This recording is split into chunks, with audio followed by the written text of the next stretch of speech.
Gotta stretch. Alright, hey guys, this is AJ Unlimited here to bring you another video. And of course, this is my reaction review video to the Walking Dead series finale that premiered last night, as well as just a farewell to the show, a so long, a salute. I'm going to basically be describing or discussing why I love the show so much, how it's helped me in so many ways, what it's taught me, the whole 9 yards. And just going to reminisce, talk about my favorite seasons, favorite episodes, favorite characters, and just kind of spill it all out there for you guys, and just have a heartfelt, one-sided conversation about the show, and again, just what it means to me overall. So first and foremost, I'm just going to review the series finale. I'm going to tell you all about it, how I felt about it, what happened, how it ended, just my overall thoughts on that, which will contain spoilers, so just be aware of that. I'm going to tell it all, so strap in, I guess. So the episode begins pretty much right where it left off in the previous episode. Daryl's holding Judith, and they like kind of burst into this hospital. I think it's a hospital. I'm guessing it's a hospital or some sort of doctor's office type of thing. And Daryl's like, "Somebody help! Somebody help!" And it's showing from Judith's perspective. So it shows her like kind of laying in his arms, like looking at Daryl, but she's kind of like she's all out of it and dizzy and stuff, and I mean just kind of blurry. And then Daryl sets Judith down on the bed and tries to stop the bleeding or whatever, because of course she's been shot. And then it kind of like skips around a little bit, so because I guess Judith was kind of in and out of it. But she, you see her like kind of from her perspective again, laying down. She keeps opening her eyes, and you just see like Daryl gets attacked by like Commonwealth soldiers, and I guess he gets hit in the head real hard, and they knock him out.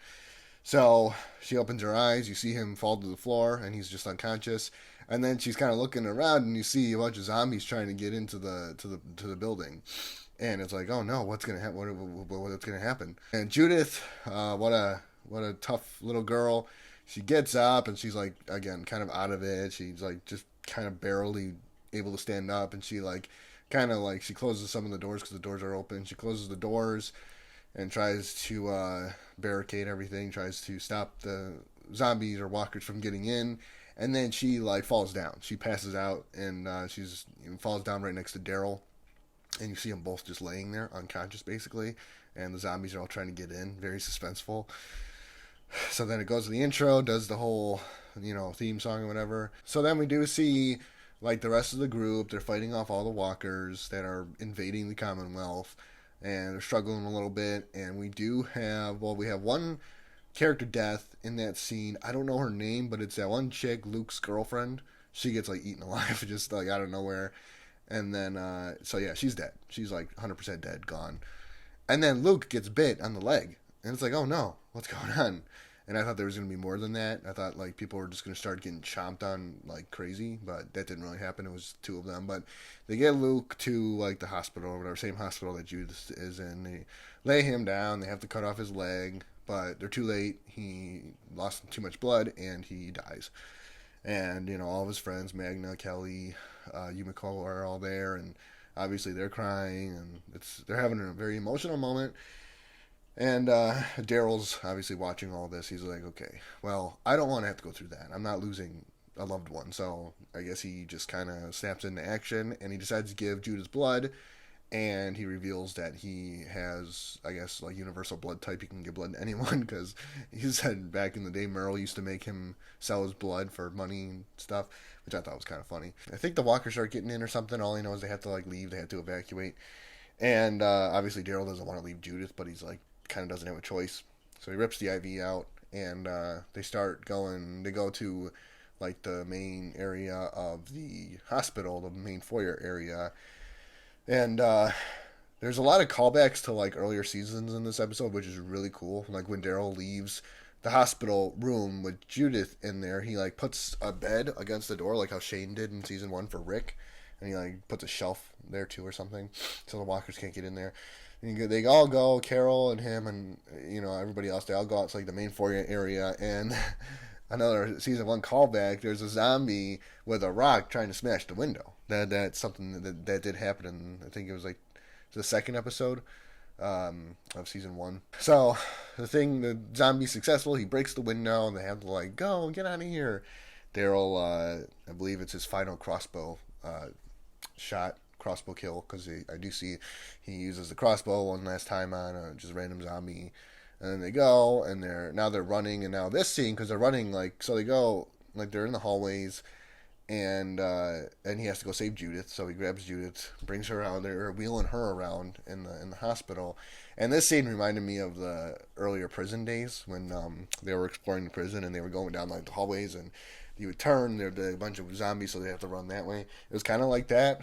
Like they kept on having to turn, and it's cool that this was all happening in the hospital too, because of course, way back in season 1, in the very first episode with Rick in the hospital, so there was a lot of callbacks and a lot of just like a lot of nods, Easter eggs. So they get out of the hospital, and they get Judith, like, I don't know, somehow they get her in the hands of that one doctor guy, Yumiko's brother. So now he's stitching her up, and he says, "Oh, good thing you gave her blood, because it probably saved her life," whatever. So now Judith's like being taken care of, but there's still a bunch of zombies like everywhere, and so they're just kind of everybody's sort of like rendezvousing back at the Commonwealth. You have Aaron and them. At some point in the episode, it's like a few hours goes by, a little time skip, and all of, like, the survivors are kind of out like by the front gate, where they have everyone locked out. So I don't even know how the layout works at Commonwealth, but there's a like massive herd of zombies coming towards them, and like Pamela's basically like, "No, we can't let them in, because we'll get eaten alive." And basically, Gabriel, I think, is the first one that starts, steps up and says, "No, we're letting them in. You can shoot me, do whatever you want, but I'm going to go let them in." And they all basically follow his lead, and all of, like, the soldiers, Commonwealth soldiers, basically turn on Pamela. And, so then they let them in, and Pamela gets arrested. Mercer arrests her, which is awesome. I loved that. We do see a zombified Hornsby, which is really cool. I like that. That was very cool. So then, of course, you have the other survivors. They're trying to obviously get away from the zombies. They're trying to evacuate, get to somewhere, trying to get to safety. And you have Aaron. No, yeah, is it Aaron, Gabriel, and Rosita. And then she has her. Oh yeah, so Rosita obviously finds Coco, and they save her. And now they're running, trying to get to safety, and they start climbing this pipe thing to get up into one of the windows on the building. And Gabriel and Aaron are successful, but then Rosita tries climbing up, and she falls, and there's like a giant ocean of zombies like below her. She falls, kind of like the whole Glenn with the dumpster thing, kind of was like a reflection of that. It's actually kind of a cool shot. But she falls into the ocean of walkers, and of course you think she's dead. She's getting eaten alive. She's dead. Even I was like, holy shit, like, wow, jeez Louise, that's one way for her to go out, and then the baby too. But out of nowhere, she like does something, like she just like comes out of nowhere and like saves the day for herself and for her kid. And she, I don't know, she has like a sword or something, and she just kind of whacks him, and just barely gets out of there alive, hops on like a bus, and then hops into the window, and then they save her. But it is revealed, I don't know how much later in the episode, it is revealed that she did get bit, like right, like kind of back here on her shoulder area. And she shows Eugene, and obviously they're having this an emotional moment, and it's just like, damn, Rosita. And obviously you can't like cut that part of your body off, so it's like, R.I.P. She's goner. And sure enough, she does die. Towards the end of the episode, she does pass away. But it's very peaceful. It's in like her bed, and Gabriel's saying some prayers, and her baby's right there, and she's saying her goodbyes. And it's a peaceful death. She didn't get torn apart or anything. It was just a very, very peaceful, calm thing. And that's the only other major character death in the episode. I was surprised there weren't more. Like, I was expecting Carol maybe, or Judith, or whoever else, like Gabriel. But none of that happened, and we didn't even see like the Sebastian thing, in the comics, because Sebastian kills Rick. But obviously, Sebastian's dead at this point in the TV series, so he can't do that. But I thought it might be Pamela or someone like will kill off a major character, but none of that happened. None of the comic book stuff happened. I'm kind of jumping around a little bit, but it's okay, because there's no way I'm going to be able to get the whole timeline perfect here. I'm just kind of spitting out what's coming to my mind. Then you have a little moment with Maggie and Negan, and she's talking to him. And well, first Negan. So this is actually right before everything goes down at the front gate with Pamela and like the survivors trying to save everyone. But Negan basically says like, when I was on the ground and I was about to get killed by those soldiers, and then his wife Annie was about to get killed too. He just basically said like to Maggie, I know how I felt in that moment, and it was like I never want to feel that way again. It was terrible. It was traumatizing. He said, now I think I finally understand how you felt that night when he killed Glenn. In the moment, Maggie doesn't really respond. She just kind of says like, come on, let's go. Like, we're on a mission.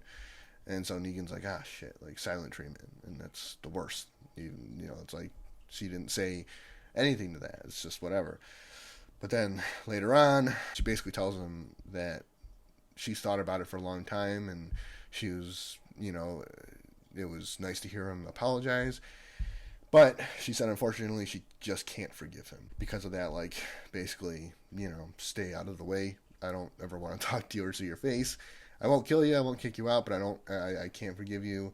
You've earned your place, but sorry. Like, just no. You're dead to me. So I was like, okay, I could settle for that, right? Like, I kind of still wanted to see Negan die because he just deserved that, but that'll do. That'll do. At least there was some closure. There was some whatever. They cleared things up. And now they know exactly where they stand with each other. And that was nice to see, I guess. And then even Daryl and Negan sort of do like a little nod to each other.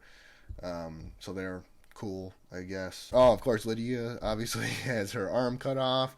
I thought she was going to die too, but she survived. And I don't know. Aaron's just like, oh, yeah, sometimes you'll still, because Aaron obviously lost his arm.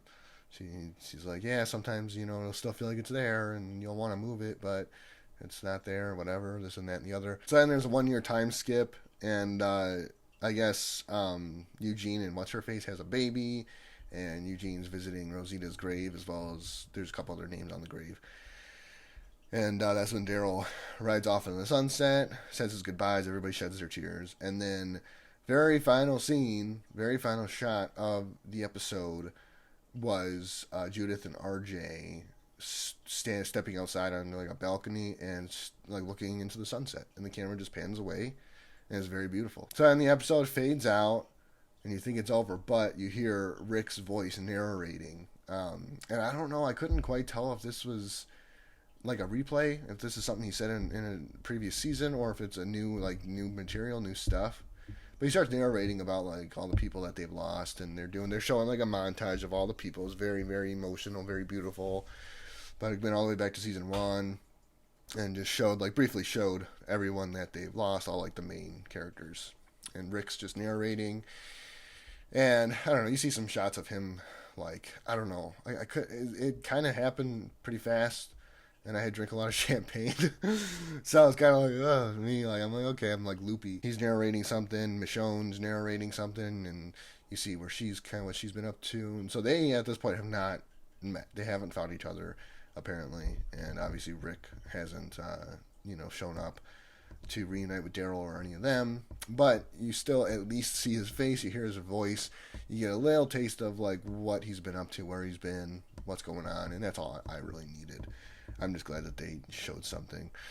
But it's pretty much the episode. I don't think I really left too much out. If I did, I apologize. Honestly, I'm going to give the episode a perfect 10 out of 10. I think it was a perfect finale. It was beautiful. It was very well written. It was, Daryl and Judith had their moments. And no, I mean, I'm looking back at the episode, and there's literally not really a single thing that stands out to me that's like, that's stupid, that's dumb, that shouldn't have happened. Everything felt very natural. It didn't feel rushed. I thought it would, but it didn't feel rushed at all.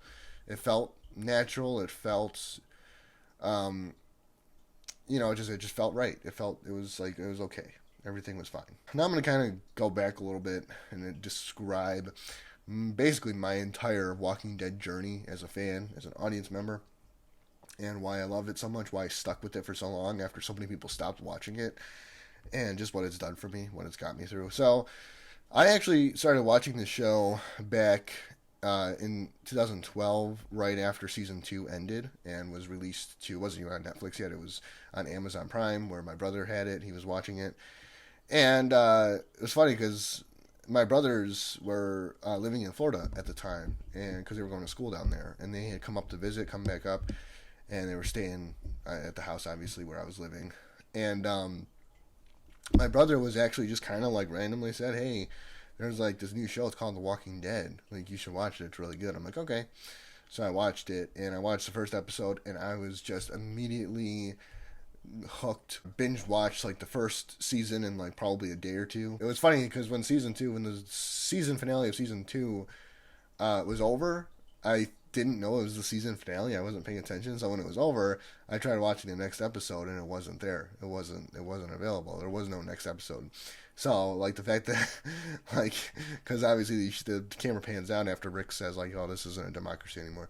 Camera pans out, shows the prison, and I'm like, "Oh, I want to see what happens next." I was really excited, and unfortunately, I didn't know, so I was left hanging for quite a few months, but it was all right. It was fine. But so then I was super pumped for season three. I was like a junior in high school too, so I was still kind of like, I mean, I was just a teenager, and I was playing a lot of Call of Duty back then and watching a lot of White Sox. That was just like what I was into. So this was just kind of like a brand new thing for me, something new to look forward to. And so for months, I was like getting excited, getting pumped. And then season three came out, and it was just blew my mind. The whole thing, everything was just beautiful. Season three actually was my favorite season for like ever until, I don't know, season six or so.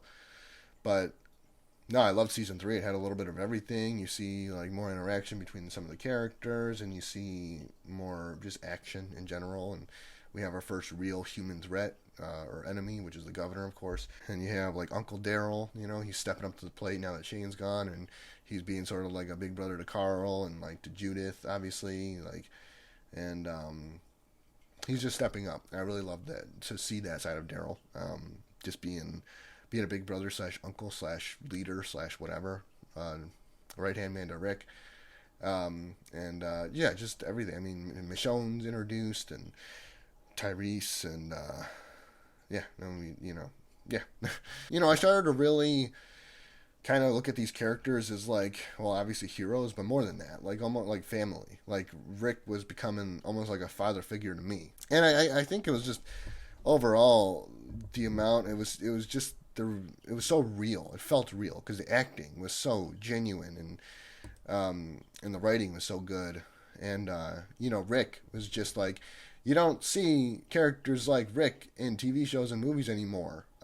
Just like a genuinely good man that cares about, loves his family to death, would do anything for them, be very selfless, but also very brave and very like, I'm going to take care of this. I'm going to do it. Like, you're safe with me. You just felt safe whenever you saw him on screen. You felt safe. You felt like you were being taken care of. Sure enough, when I went to do the Disney College program back in 2016, I had fallen into a very severe depression, and that's a long story. I've touched on it before, but I don't know.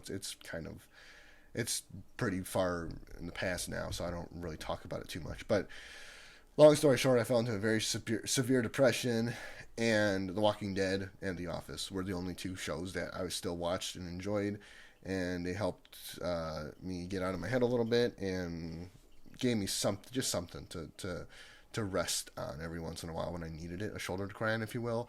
And it helped make me feel much less alone too, because I mean, depression, like when it's that bad, and it's just so lonely and dark and isolating and confusing and scary. And and I see what these people are going through in the show, and it's like, okay, okay, if they can push through that, if they can do that, I can do this, right? And but it's funny too, because at that time, at that time in the show, Negan had just showed up, so it was like probably the darkest point in the show, darkest time in the show, which reflected my life a lot. And it was just so bizarre, but and it was bizarre, but it was necessary. But obviously Negan shows up, kills Glenn and Abraham, and he's like tossing Rick around like he's a rag doll, and it's just so much different. And this show is just taking a huge turn, and I was just like, didn't know how to process any of it. I was just like, this is just so weird. It's just so dark, so different. Not like The Walking Dead that I used to watch. Not that I didn't like it, but it was just very shocking. And I was like, I couldn't even. I was like watching it. I'm like, what in the world is going on? The Walking Dead just kept, going, kept coming out with new episodes, and I would watch, and I would just learn, and I would see what these guys are doing and what they're going through, and just made me feel like, okay, it was like my admiration of these characters was like a suit of armor for me. And so when things got really bad, like, because things still kind of came and went, it was like a roller coaster, depending on my circumstances in my waking life. And when I go through really tough times, I would just think, what would Rick do? What would Daryl do? And that would just kind of get me through it. I mean, it wasn't easy, but I would just put my head down and just keep going one step after the other. And yeah, it was just like, it was almost like a security thing. Like, the more pain that I go through, the closer I am to becoming like these guys. So it's kind of like, it was just, wow, like, unbelievably, just, it was a blessing. It was a gift. I do believe that, God gave me this show as like, it was like crutches for me in a sense. Um, and, yeah, I don't know, I learned so much about, like, how to sniff out BS from people. I learned how to stand up for what I believe in, and to fight for what I believe in, and to always do the right thing, even if it's painful for you, and just to put other people before yourself, and just be selfless. I never thought about stopping watching the show. Other people did, obviously, but I never did because sheer loyalty, and I wanted to see Daryl and Negan and all them kick butt, and I wanted to see the Whisperers and all of that. So, all in all, it was just kind of like, I mean, these characters are like family to me now, and if I just stop watching it because whatever reason, I just can't do that because I'm too loyal, and I still love the show too much. So that's all. But The Walking Dead, great show, and I will forever and always be grateful for everything it's taught me, everything it's given me, everything it's done for me, and it'll be missed for sure. I'm gonna definitely miss the Walking Dead Sundays. It was always like kind of like nice little something something to spice things up. So yeah, but it's okay. I'm okay. I'll be okay. My overall favorite season, I'd probably have to go with season 6. It was season 3 for like the longest time, but season 6 just had, I mean, so much good stuff. It's just, I mean, you can't beat season 6. Basically all the best characters like Abraham, Morgan, Glenn, are all there together. Daryl, um, and from start to finish, season 6 was just like, I mean, pretty mind blowing. Especially the whole No Way Out story arc or storyline, which is actually my favorite episode of The Walking Dead, is the No Way Out episode when the zombies invade Alexandria and they all have to basically fight them off. And yeah, my favorite character all time is Daryl. Um, that's pretty much it. So thank you guys once again very much for watching this. I do hope you enjoyed it. If you liked it, you know what to do. Please like, subscribe, comment, email me, all that good stuff. Tell me what you thought about this episode, what you think, what you would rate it. And as always, I will see you next time.